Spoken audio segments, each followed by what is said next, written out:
Okay. It doesn't matter. All right, tell us about Impact. Let's do it. I'm so excited. So we get Mike Bennett and EC3 in the ring to open the show with Bo Rash. And they're there to plug the main event tonight, which is those two against each other in the Bound for Glory playoff finals. You would be amazed at how pissed off Mike Bennett is at EC3. He claims EC3's there just because of Dixie. EC3 is comically pissed off at these comments, says he's going to rip out Bennett's heart, kick it into the front row. Bennett then says, remember that song, Anything You Can Do, I Can Do Better? My mom used to sing it to me. Like, what? What the fuck are you talking about? Your mom used to sing that to you? So your mom was telling you, anything you can do, I can do better than you? What an awful, awful thing to do. So EC3 is mad that this guy accused him of only being there because of Dixie? He was there originally only because of Dixie. That's the whole storyline, is that he's there because of Dixie. But Bennett's saying that he's in the position he's in now because of Dixie. I see. So anyways, a little more arguing ensues. Out comes a clearly pissed off Moose, which allows Mike Bennett to jump EC3, and then they mug EC3 and leave him laying. Moose came out in like sweatpants, shorts, and Nikes. No shirt. Hell of a look. No, it was not. So then we have the Bram Rosemary vignettes. I'll talk about those a little bit more later on. Next up, we have the Native American James Storm versus Eli Drake for the King of the Mountain title. If Storm loses this match, she can't be a cowboy anymore. So they have a good TV match, and out of nowhere, Eli Drake decides that he is going to jump up, springboard to the top rope, and do a superplex, and then roll through and hit the British Bulldog Power Slam. What? Eli Drake, I've seen him in matches try to springboard and fall and slip off the ropes. Then he decided that James Storm's sitting on the top. He runs and jumps up to the top rope in one leap and does a superplex. Unbelievable. He then goes to spit beer at James Storm, but instead blinds Stifler. Brian, do you know I used to train with this ref, Brian Stifler? I have heard. Okay.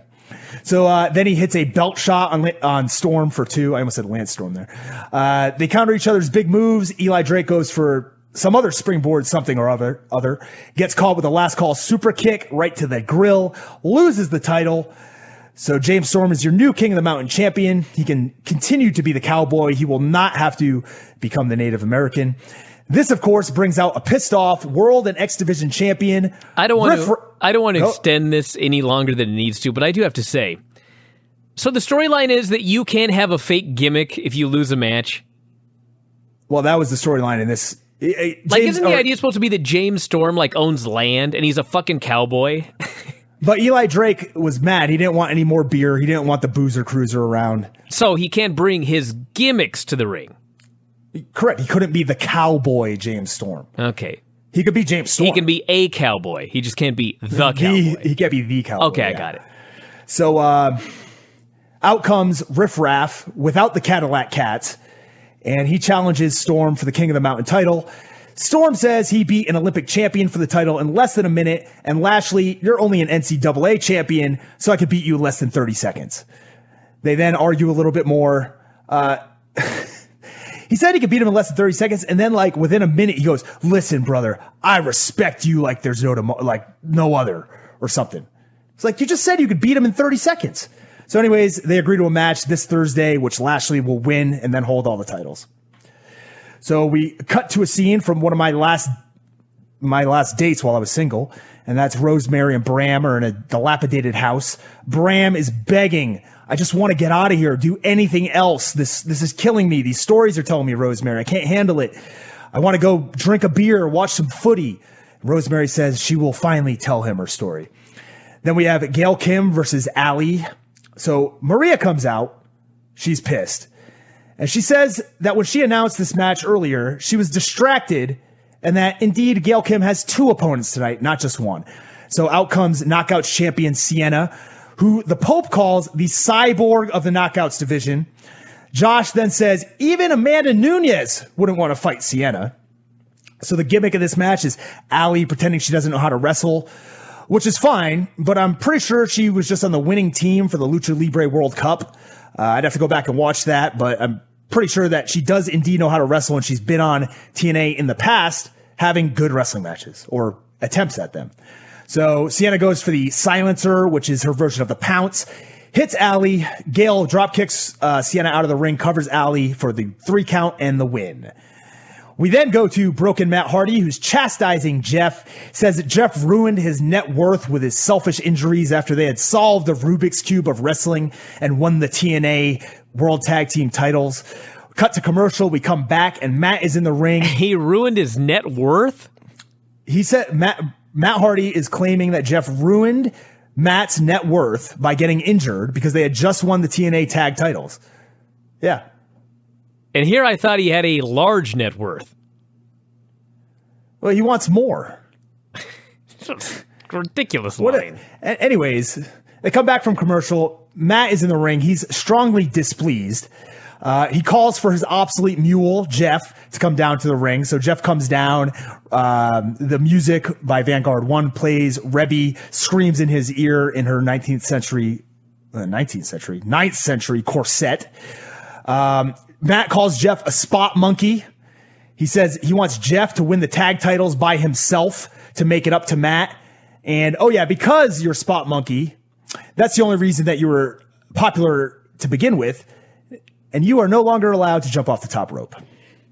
God, he's Bill Watts. So we have Jeff Hardy and Broken Matt Hardy in a tag team match versus 2 men who get called down to the ring by Matt Hardy. He says, "Brother Nero Dunn and Brother Nero Taylor, I knew you'd come." So we have JT Dunn and Chuck Taylor as a tag team against Jeff and Matt. Matt forces Jeff to wrestle the match. He wants Jeff to regain the tag titles for Matt because he blames Jeff for having lost them in the first place, which is true. So Matt's on the house mic the whole time, yelling at the fans. The fans are chanting Hardy and Jeff. He's saying, no, I own that name. Jeff is no longer, he's obsolete. Matt then at one point grabs a fan who's clearly a plant out of the crowd, snap mares him into the entryway, and then begins to bite him ringside. Draws blood. There's blood all over Matt's face. There's blood all over this guy's hair. Inside the ring, Jeff hits a twist of fate. He goes up to the top. Matt is on the mic yelling at him not to do it. Jeff hits a swanton bomb anyways on JT Dunn. Matt then kicks Jeff in the gut, hits a twist of fate, drags him over to the corner, tags himself in, and then covers JT Dunn by grabbing his hair and mounting him for the 3 count. This angle is getting better and better every week. It's improved since the final deletion, if you can imagine that. It's hard to believe. It is. Next, we have the Tribunal and Al Snow versus Maha, Billy, Shira, and Grado. So at the end, Al Snow goes to hit Shira with the brass knuckles, but Shira stops him with a hot sky high for the 3 count win. Shira shakes for everyone. I can't believe this storyline is still going on. I'm not sure it was. I'm not going to lie, I didn't watch the match. I went right to the end. Rosemary is now still in the house with Bram. She's finally beginning to tell her story, but she kind of snaps and grabs a weapon and threatens Bram, which allows Crazy Steve to appear out of nowhere, choke Bram unconscious from behind.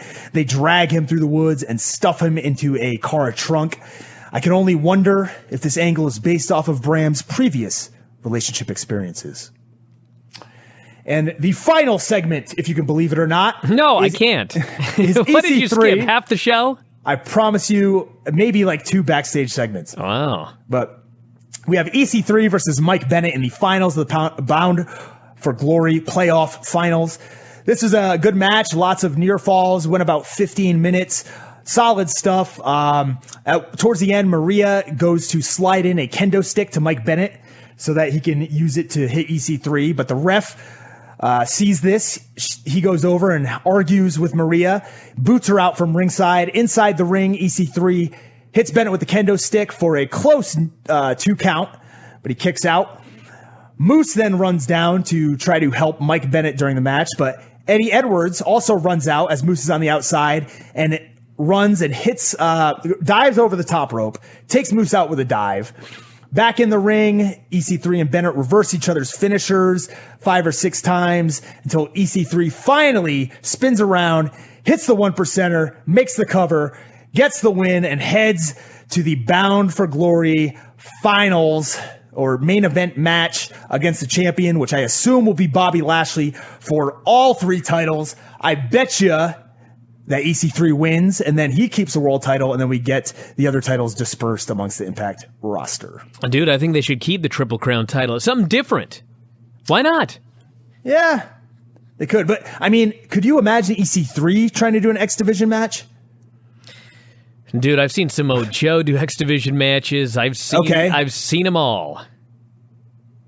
You know what you could also do is get rid of the X Division, because is anyone really watching for the X Division? Or, I mean, the King of the Mountain. Which title would you rather have? The King of the Mountain title or the X Division title? I'd rather have an X Division title, because the King of the Mountain title is totally useless. I disagree, but whatever. Why does it even exist? That's a valid it's question. Never defended in King of the Mountain matches, right? Yeah, right. I mean, maybe they could rename it and then it'd be somewhat useful. But it's like having WWE have a title called "It's the Royal Rumble Championship," but it's never defended in the Royal Rumble. Yeah, it's weird, Tom. It's weird.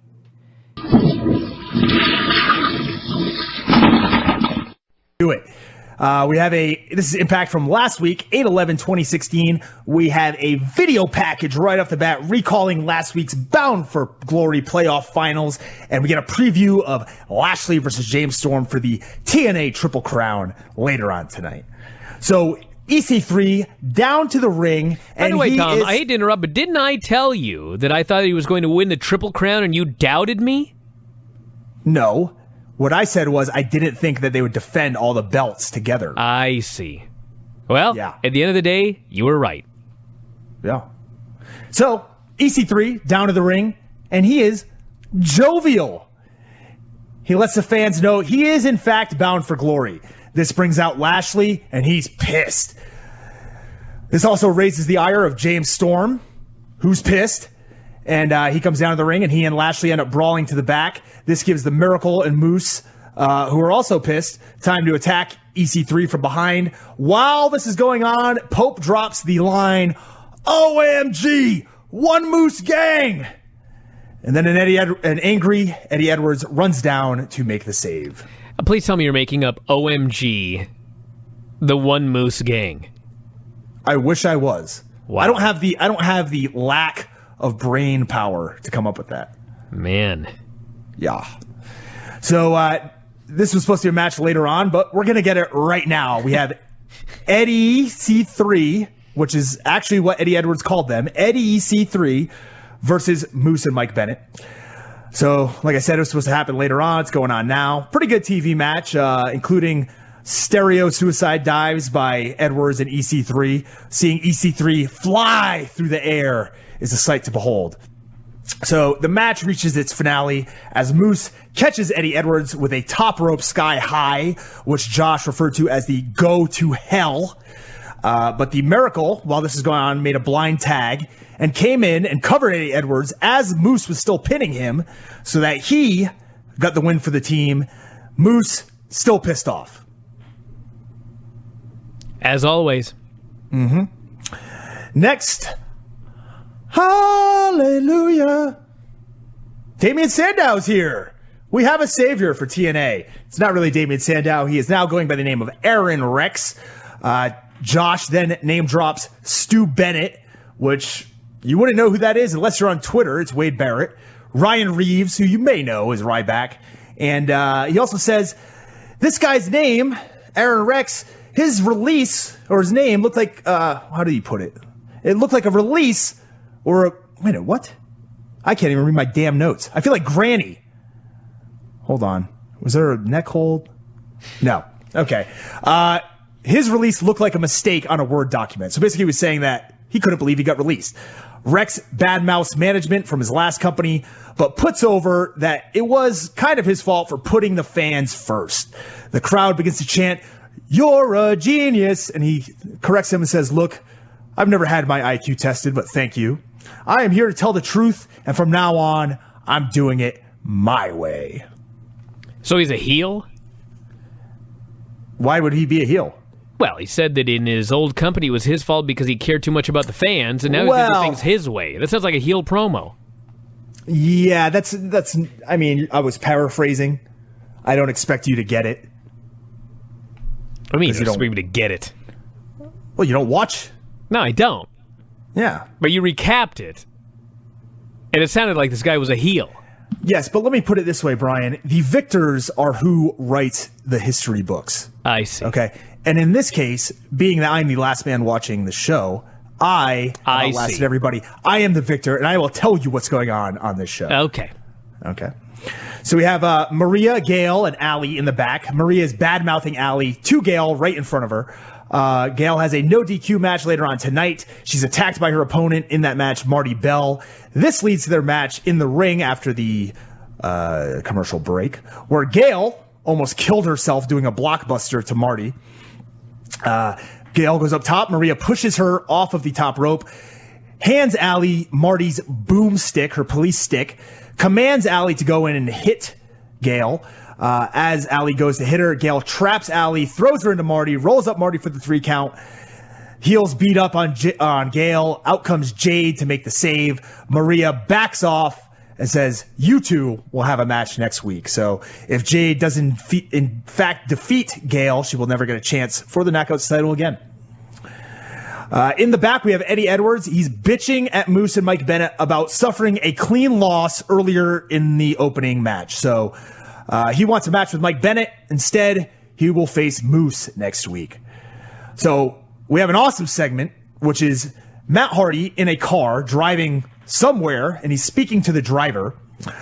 The driver, he is commending the driver on doing such a great job raising King Maxwell and watching after the house and making sure that broken Matt has everything taken care of. Matt gets out and opens the door for the driver, and it's Vanguard 1, the drone. So Vanguard 1 has driven Matt to see his obsolete mule, Brother Nero, who is randomly standing in roadside grass taking notes on who knows what.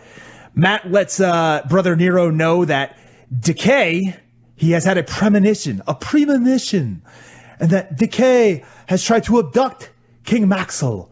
So he has commanded that Maxwell and Rebecca stay home. We then go to the ring. Matt is in the ring. He has the mic, and he is pissed. He says that if you question him and his actions, he will eat you. Someone has a sign in the crowd that says, "Bite me, Matt." So Jeff comes down to the ring. Matt calls down his obsolete mule, Brother Nero. Jeff comes down to the ring to his custom entrance theme song. I fade away and classify myself as obsolete. So Jeff is in fact singing along with the song. The crowd is now singing along with the obsolete song. Jeff looks pissed.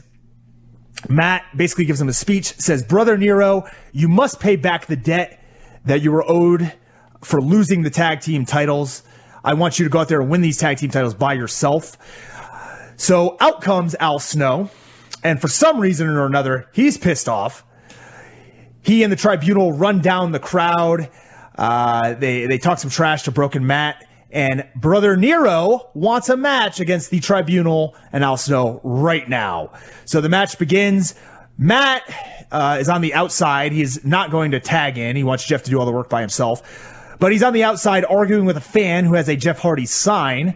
Matt, at one point, is able to hypnotize the fan. The fan rips up his Jeff Hardy sign and then begins to chant, "Obsolete, obsolete." At this point, Al Snow walks over, starts blowing his whistle, gets in Matt's face. Matt grabs his hand and bites his hand. Then takes off his boot. Baron Dax tries to save Al Snow. Matt cuts him off, takes off his boot, and beats the ever-living shit out of him on the outside with the sole of his boot. Inside the ring, Jeff did some stuff, and they pinned the other guy, Basil Baraka, who I wish was indeed Baraka from Mortal Kombat instead, but alas, he's not. Jeff goes nuts on the Tribunal after the match. puts Al Snow through a table while Matt stands around in the ring having what I would describe as a tantric orgasm. Jeff then climbs up to the top rope, puts himself through a table, and starts screaming, "I am Brother Nero! I am Brother Nero!" And Matt declares, "You're broken." Great stuff. Sounds amazing. It is. Like I said, it's even better ever since the final deletion. We have Billy Corgan and Dixie arguing with Lashley backstage. Next segment, Decay says some shit about Bram. Drew Galloway is in the ring. Much like every week, he is monumentally pissed off. Honestly, it's like this guy had his wife cost him his job or something. I don't understand what his deal is. He's always mad. Mad at EC3, I think. He's mad at everybody. Mad at Mike Bennett, mad at Moose, mad at EC3. Who cares? This guy's so pissed off, it makes me pissed off. We got a Lashley versus James Storm video package. Great stuff. Then we have their match for all the gold, which reminds me, Brian, have you ever seen the video of the leprechaun in the tree in Alabama? No. The leprechaun looking for a pot of gold. No. I want the gold. Show me the gold. I will show you that video, and you will love it. Be on the lookout. So, anyways, for all the gold here, we have a match. James Storm early on hits the last call super kick after Lashley tried to attack him from behind, but he is only able to get a 2 count as the ref had his back turned for a good 6 seconds or so. As the match it was kind of like a brawl, and the match hadn't officially started until the ref turned his back and Storm hit the super kick. The ref's trying to get all the belts out of the ring. Lashley's down. So James Storm kind of saved face right off the bat here. Lashley takes the majority of the match. At one point, Storm impressively hits his spinning razor's edge on Lashley, which is a no small order, I believe. No small feat, I should say. Storm goes for an O'Connor roll on one point out of the corner on Lashley, but as he does that, Lashley pulls off the top turnbuckle. So Storm has him rolled up and pinned. As Lashley kicks out, he sends Storm headfirst into the buckle. Lashley catches him in a big spine buster, hits the ropes, hits a spear, but only gets a 2 count. They battle on. Storm hits 2 last call super kicks for a really close 2 count. Crowd is even chanting that was 3, but he can't get the finish. He then hits a code breaker that the Pope, of course, refers to as a lung blower. As Lashley sells the code breaker back, he hits the ropes, rebounds off of them, hits another big spear, makes the cover on James Storm for the 3 count. We have a Triple Crown champion here in TNA, World Champion, X Division champion, now the King of the Mountain champion, Bobby Lashley, wins the belt, and out on the ramp becomes the WWE's last released jobber, I guess in some ways, Aron Rex, to have a stare down with Bobby Lashley. I don't buy this guy beating Lashley at all. You don't say. I do say. The only thing I got to add to all this is I hope that in the Wrestling Observer newsletter year-end awards, Vanguard 1 becomes Rookie of the Year. It's possible. Deserves it. Yeah, honestly, the Matt Hardy stuff gets better each week. They're very close to being baby faces as well. I'm not sure that they're not already, especially if they're going to be facing off against the Decay. But I mean, the fans want to cheer these guys so badly. Even with Matt in the crowd biting people and attacking fans, they still want to cheer him. Well, when you're very good at your job, people like you. Yeah, he's pretty damn good at this character. Impact. Yes. So we have Impact from last week, 8/18/2016. We begin with a recap of Bobby Lashley's reign of terror over TNA. We cut to the back, and Billy Corgan and Dixie Carter are talking to Aron Rex. Bobby Lashley approaches them, and they stare each other down without saying any words. We go back to the ring, and James Storm's video hits on the Corgantron. He comes down to the ring, and he is pissed. He calls Brian Hebner into the ring, claims that he would be the champion, but last week, someone done effed up when Storm had Lashley pinned at the beginning of the match. Hebner explains himself and says that look, you may have hit that super kick, but the match hadn't even started. As soon as I told the announcer to ring the bell, actually, he says the timekeeper rang the bell before he signaled for him to do it. So he has an alibi there as to why he didn't make the cover quickly enough. Storm wants a rematch against Lashley, but Billy Corgan's music hits on the Corgantron. Billy comes out. He looks what I would describe as moderately upset. James Storm eventually loses it again and gets in Billy's face. There's a few security guards there trying to calm him down. He beats up one of the nerds, threatens to smash Billy's pumpkin, and then leaves the ring. And as he's walking away, Billy Corgan says, "Hey, James, on your way back to Nashville, I'm going to give you something, and that is a indefinite suspension. So take that with you, buddy." Wow. We go to the back, and we have Miracle and Moose talking trash about Eddie Edwards, because the Moose will be facing Eddie Edwards later on tonight. This time, James Storm also takes off and leaves in his car. So I guess we have an ongoing angle between him and Billy Corgan. So we have Moose with Mike Bennett versus Eddie Edwards.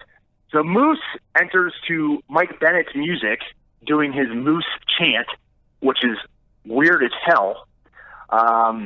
He didn't look too happy to be coming out to the music, so already the past few weeks it's been kind of hinting towards a Miracle and Moose breakup. Dude, he just got there. He's been there for a month, and they're already teasing this stuff. It's like Charlotte and Dana. It's brutal. Moose takes over the match early on with a power bomb on the apron. That's one of the first spots you should always do in a TV match. Miracle interferes throughout the entire match, so finally Eddie Edwards hits the Boston knee party and has Moose pinned, but Miracle is causing a distraction, so Eddie Edwards hits him with a tope for his efforts, climbs up to the top. This allows Moose to get back into action and hit the top rope sky high, also known as the Go to Hell, for the win, pinfall, and Moose defeats Eddie Edwards. Thank God, even though, Brian, you probably have not even seen this move, Moose was using the Game Breaker, which was a spinning Rainmaker as his finisher, and I'm very happy that that move has been taken out of his repertoire already. Wait. A spinning Rainmaker? He would spin the guy out. He would have the arm and do, like the ripcord spin. Yeah. So the guy goes out. Then he would do a 360 and hit the lariat. Huh. So basically, he would let the guy go away from him and then spin in place and then hit him with a clothesline. That's dumb. It sounds about as good as you can imagine. I think you've got the gist. The whole idea of the Rainmaker is the guy spins around, and so he's all discombobulated and coming at you, and then you take his head off. You don't want to spin the guy and let him get his bearings while you spin around like an idiot and then clothesline him. In the Rainmaker, you spin him, and then you pull him back in. Yeah. He's not even pulling him back in. This guy could just take off. Just walk away. Get out of there. Can you imagine Moose trying to one-up Okada? Well, I think my guess is they were trying to play off of the fact that those two had a match a few months ago. I see. I guess. So next up, we have Gail Kim versus Jade. And during this match, I was very happy, actually, because Jade has Gail Kim on the outside, and she picks her up in a fireman's carry and does the old gut check on the floor. So she throws her over and kind of lays down like a code breaker and throws both knees into the stomach. But finally, something made sense. As she threw Gail Kim up and hit the gut check, because she is falling on her back on the ground and Gail's falling on top of her, she hurt herself. Wow. Logic. So Jade hurts her back, giving Gail the gut check. Inside the ring, Gail counters a slam into a tilt-a-wall small package, but they end up rolling on top of Earl Hebner. So they end up in a small package, and they roll on top of Earl Hebner, so there's no count. They kind of just separate. Gail hits the eat defeat, and as she's going for the pinfall, Sienna runs down, grabs her by the foot, pulls her out of the ring. May I mention, Sienna was pissed as she got down to the ring. Gives her the AK-47 on the floor. Maria comes out. She's pissed. Says Gail Kim has failed in her title shot quest, which makes no sense, as the commentators say, because Gail Kim won that match by DQ. So I don't even know what the hell the storyline is there with Gail and Maria, because the deal is if Gail loses a match, she won't be able to challenge for the title in the future. Well, Ever. She won this match, so I don't know. In the back, we have the entire X division consisting of Braxton Sutter, Mandrews, and DJZ having a conversation about an upcoming match that they have next, which is a four-way, and it is Spud, Braxton Sutter, Mandrews, and the only one to get an entrance here is DJZ. So, story of the match is everybody wants to beat up Spud, so they all do beat up Spud until he is gone, and it's a lot of dives, a lot of big moves, very short match. DJZ unsurprisingly wins with a leaping DDT and gets a future X Division title match. Usually, when there's a match going on and three of the people are already in the ring and then one guy gets an entrance, I would choose him to win virtually every time. EC3 is in the ring, and he looks extremely complacent. So Drew Galloway notices EC3 is in the ring. They've been having some beef the past few weeks. He comes down to the ring, and I would describe his demeanor as fit to be tied. Wow. So Drew thinks EC3 don't want none of him, but EC3 accepts his challenge for a match in which the winner will then face Bobby Lashley at Bound for Glory for the title. So before they can leave the ring, the lights go dark, and Aron Rex appears from under the Corgantron, and he comes out to the ring, lets us know that he indeed will be the guest ref for their match next week, which will decide who gets that title shot. In the back, we have Eli Drake, claiming that James Storm fumbled on the goal line last week in his chance to defeat Bobby Lashley. Lashley comes in, and they argue over the King of the Mountain title. Eli Drake says he wants it back. He's going to get it back. Bobby Lashley leaves, and as he leaves, he walks by Sienna and grabs her belt. She looks at him and tells him, "Don't get cute." So, all right, judging by what we see later on, and I may end up being wrong, but I would guess Eli Drake is going to find this King of the Mountain title in the trash at some point and start wearing it. Could be. I don't know. It could not be, too. So we have a Broken Matt and Brother Nero segment. Jeff is now in full Brother Nero mode, dressed like Broken Matt in like the medieval get-up, whatever the hell he wears. Matt gives him a pep talk, and they reenact the scene from Zoolander between Mugatu and his assistant Todd, in which Mugatu chastises Todd for bringing him a foamy latte, which makes him bloated, and they look at each other and exchange, ooh, ah, ooh, ah, kind of faces. So that's the end of the segment.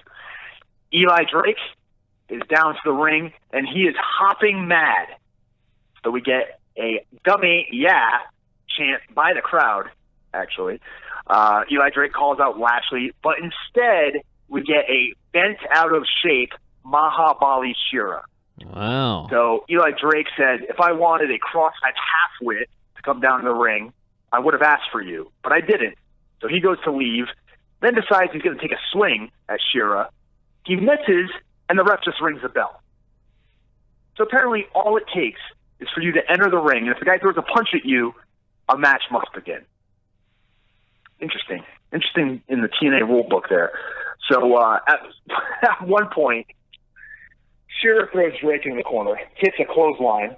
He then whips him to the far corner, runs over, stops, bends over, and waits for like 2 seconds for Eli Drake to throw a boot and kick him. So after that, about a minute later, mercifully, Eli Drake hits the blunt force trauma knee and clothesline combo and defeats Mahabali Shera. Backstage, we have Billy Corgan and Dixie. They want to work with Lashley, but unfortunately for them, he's like wrestling a bear, and they can't convince him to do a job. The worst. Yeah. So next we have Lashley down in the ring, and he is bristling. He calls down Dixie and Billy, who appear from under the Corgantron, mad as hell. Lashley says the King of the Mountain title is trash. I don't disagree. That he rips the heart from the X Division, and that nobody in the X Division can defeat him. I don't disagree. And he doesn't want either one of those titles. He is the world champion of professional wrestling. Billy and Dixie are none too pleased, say that he doesn't call the shots. Sure, he's a world champion, but he doesn't get to, make the rules around here. And that next week there will be an open invitational battle royal for a title shot. This leads us to our main event of the evening, which is the Ascension to Hell Tag Team Title Shot Ladder Match. So we have the Tribunal versus the BroMans with Raquel versus the Helms Dynasty without Shane Helms versus Broken Matt and Brother Nero, who are now the biggest babyface team in TNA. So the match consists of Broken Matt on the outside interfering. So are they hold on one sec. Are they pushed as a babyface team now that they're so over, or are they're supposed to be a heel team, but they're just over? Yeah, they're supposed to be a heel team, but they're so much they're so much more over than the BroMans, I guess. And the BroMans really, I like the BroMans. They're a pretty good act. But the Hardys were the star of this match. You could tell as they come out. The fans really haven't wanted to necessarily boo Broken Matt, I don't believe. And this is giving them a chance to cheer for these two guys, which I think they want to do anyways. So at one point, Broken Matt intervenes and he bites both Trevor Lee and Andrew Everett. He actually caught a kick from Trevor Lee and then removed his shin pad and bit his ankle.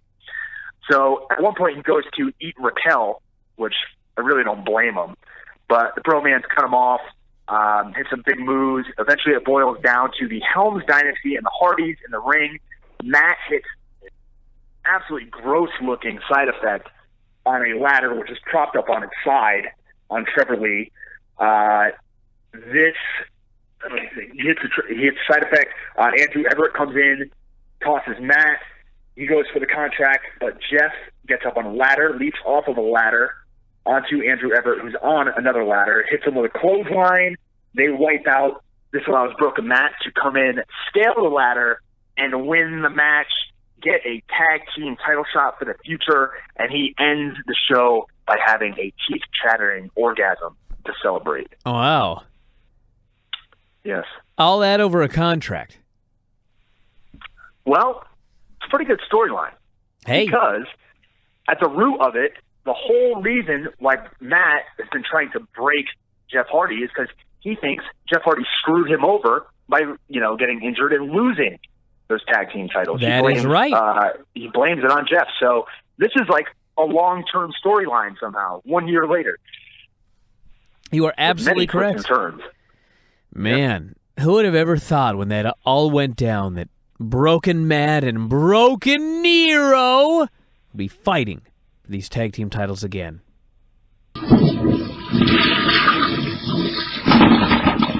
Let's do this Impact review. Let's do it. So we have Impact from last week, 8/25/2016. Drew Galloway and EC3 are on top of a local downtown Orlando rooftop with a pool. And they're going to have a little soiree, a little, I don't know what you call it, a convention. They're going to interview each other, have a little talk about why things are going wrong between them.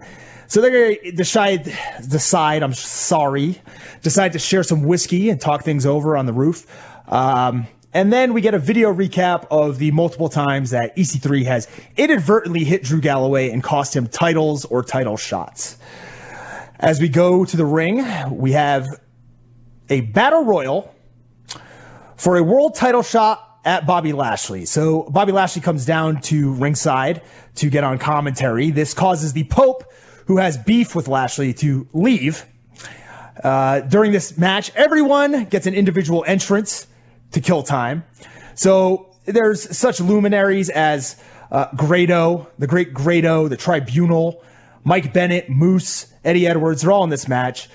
At one point, Josh asked Lashley, how would you game plan for somebody like Moose or Mahabali Shera?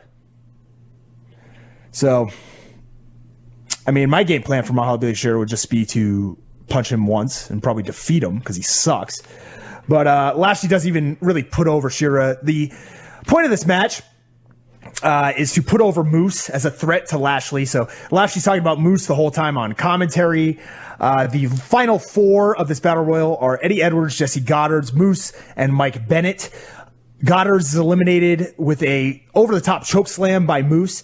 Eddie Edwards goes for a Hurricane Rana on Moose and tries to drag him over the top by using the head scissors.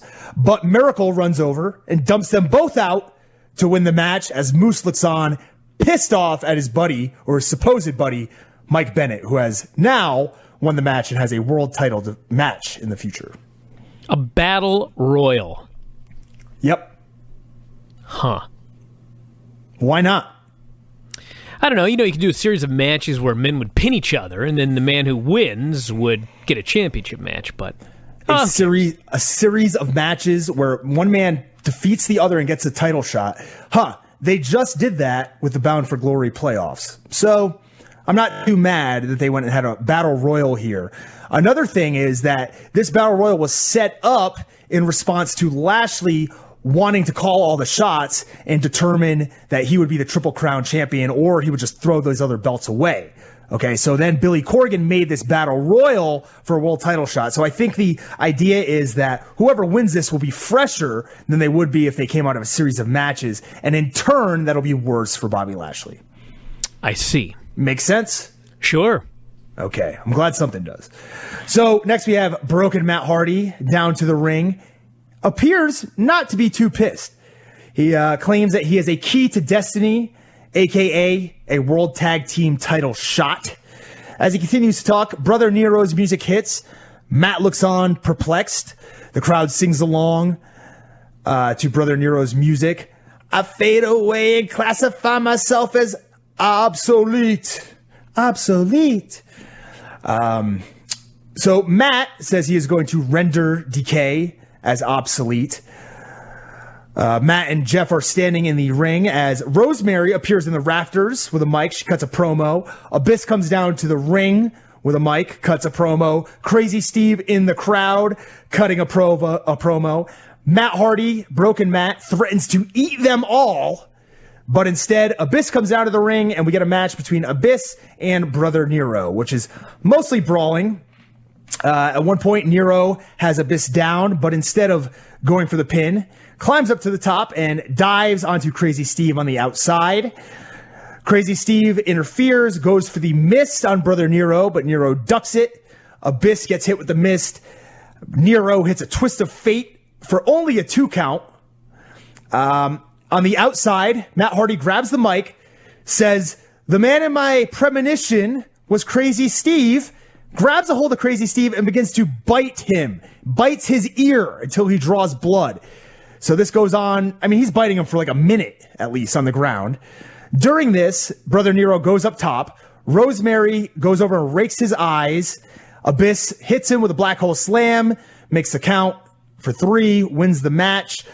Matt, after this happens, comes in the ring. He's upset, and he chastises Brother Nero for climbing to the top rope and trying to do a top rope move because Broken Matt has let Brother Nero know in no uncertain terms that his propensity for high-risk maneuvers is the reason why they lost the tag team titles in the first place. It's the reason why Brother Nero continues to get hurt, and Matt wants him to stop it in order to continue to win the tag titles.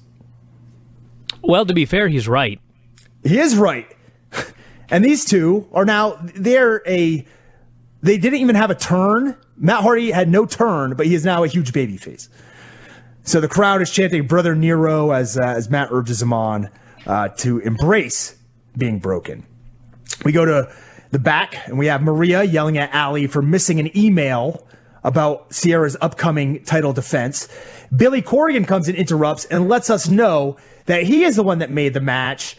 Maria says, well, why didn't you just let me know? We are equals. And Billy says, well, that's not entirely true. I don't know if you've heard, but I am now the president of TNA.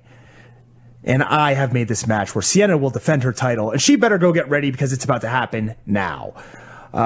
We have another segment where Lashley is in the back and lets Mike Bennett know that indeed Mike Bennett has always needed help to win. He stands no chance against Bobby Lashley.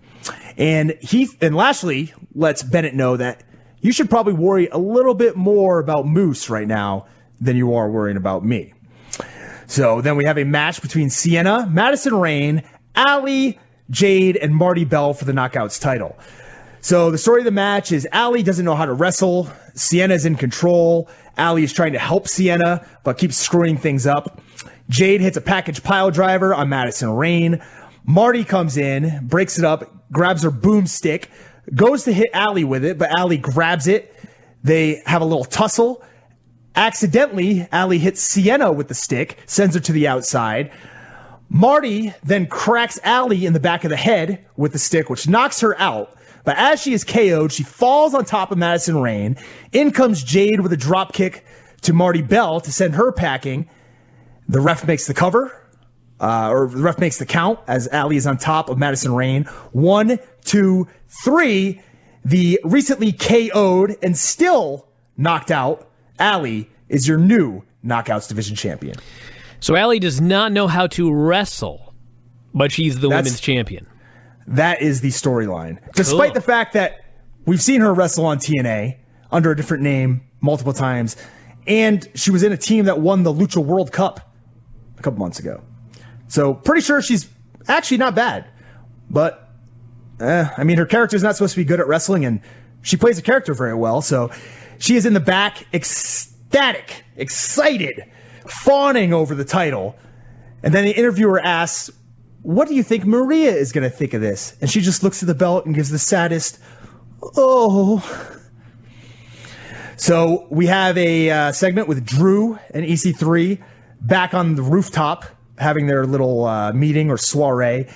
And with the whiskey laid out on the table, they both agree to take a headache shot, the Kurt headache shot. Brian, I'm drawing a blank. Can you help me out here? Why is a shot of whiskey the Kurt Hennig shot? I guess he was a big fan of whiskey. That's it? I guess. I thought there'd be more to it than that. Not that I know of. Huh. Interesting. Okay. Oh, that brings up a thing. I'm sure you've watched the Kurt Hennig documentary, but what an awesome story by Wade Boggs. Kurt Hennig documentary? No. Yeah. Well, I believe it's a Mr. Perfect. It's a WWE one. And they talk about how Kurt Hennig and Wade Boggs were great friends. I vaguely remember this. They were hunting, and Wade Boggs got stuck on top of some wire, barbed wire, and would have bled to death. But Kurt Hennig went and carried him like a mile on his shoulders to safety. What a man. Yeah. Perfect. What a perfect man. So they show some clips of the EC3 Galloway feud. EC3 proposes a toast to him being the EC3-time champion after Bound for Glory. Galloway says, and Brian, I think you'll like this, instead, why don't we just toast to our cats or something? And they take a shot of whiskey. EC3 then turns his back, and Galloway pushes him violently into the pool. They lock eyes. Longingly look at each other. They both laugh. These guys are buddies. And then we cut away. It was a weird segment. Like they're replaying the problems that they've had in the past, but they both agree, look, we kind of like each other. We're buddies. So let's have a fair match tonight and go from there. So not too bad. We go right from that to Moose, who is walking in the parking lot with his gear bag, because as you know, if you're a professional wrestler, you have a roll-up suitcase. 100% with your stuff in it. Bobby Lashley pulls up in his car, says, hey, maybe one day you won't have to park so far away, and you won't have to hang out with losers like Mike Bennett. He then hands him a business card. He says, this is where I'm going to have dinner later.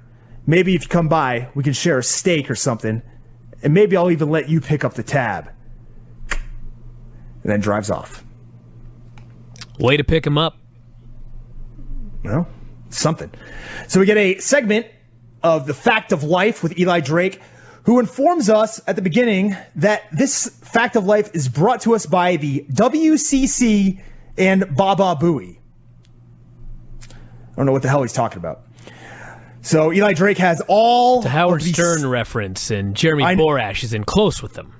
I know who Baba Booey is, but the WCC thing I didn't get. What is that? The whack? No, it's not the whack pack. Whatever. So Eli Drake has all of the X Division guys in the ring. So this consists of Mandrews, Braxton Sutter, Shane Helms, Trevor Lee, Spud, and DJZ. That is who will be competing for the X Division title next week. That is the entire X Division. Is this better or worse than the SmackDown Women's Division or Tag Team Division? I'd say it's about equal. It's equal? I think it's worse. Mandrews, Braxton Sutter, the Helms Dynasty, Spud, and DJZ. SmackDown Women's is definitely worse. Worse. In ring, for sure. Name-wise, not so sure there. So, anyways, he gets them arguing over which one has the least amount of chance to win the belt. They all end up doing dives onto each other. DJZ clears the ring, holds the X Division title high above his head. And we go to the main event, which is EC3 versus Drew Galloway for the Bound for Glory main event title shot. We have Aron Rex as the special guest ref. They have a pretty damn good match. There's a Celtic cross by Galloway on top of the steps. He goes for another one inside the ring, but EC3 reverses it and hits a super power bomb. They continue to trade big moves, including Galloway with some Claymore kicks. EC3 hits a second rope 1%er, but only gets a 2 count. Galloway reverses some offense into a tombstone, but it only can get the 2. He goes for something else, but EC3 is able to scoop his legs, hop over, roll him up out of nowhere, and get the clean 1, 2, 3 on Drew Galloway. So after the match, EC3 celebrates. Drew Galloway is noticeably perturbed, upset, disappointed. And instead of doing the obvious thing and beating up EC3, he goes after the referee, the man who did a good job, played it fair, clean, straight down the middle, Aron Rex, and he beats the crap out of Aron Rex as Impact goes off the air. Man. What an Impact player Aron Rex is. Hey. Bound for Glory's coming, everybody. September, right? No, it was supposed to be September 11th, but is now in October. Oh, that's right. They moved it back. Yeah. They moved it because of SmackDown.